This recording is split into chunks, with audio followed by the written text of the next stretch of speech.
Welcome to my YouTube channel दोस्तों, बहुत स्वागत है आप सबके YouTube channel Pritam Bhojpuri news में। अभी से वीडियो कर दीजिए लाइक और चैनल पे नहीं तो सब्सक्राइब करते वाला तो जरूर दबा लीजिए। तो भोजपुरी सभी छोटी बड़ी खबरें आप तो इस चैनल पे देखने को मिलती रहती है।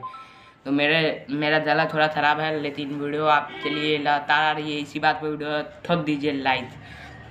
और वीडियो में बात करते थे साई लाल यादव लगातार आप तो होली गाना देखने को मिल रहा है नए नए चैनल से और पुराने चैनल से भी, और डायरेक्ट वीडियो सॉन्ग देखने को मिल रहा है। तो इसी बीच एक और नया गाना आया था, पोस्टर आ गया, जिस पोस्टर का नाम है खेसरिया आवारा नहीं थे। डायरेक्ट वीडियो सॉन्ग रिलीज किया जाएगा इसका 11 मार्च यानी कल सुबह 6:30 बजे SRK म्यूजिक पर। और फिलहाल इसका टीजर रिलीज हो गया है।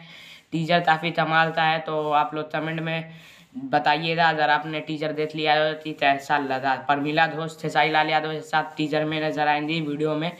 और खेसारी लाल यादव, अंतरा सिंह, प्रियंका जी ने गाया है, सोनू सुधाकर जी ने लिखा है, रोशन सिंह ने म्यूजिक दिया है।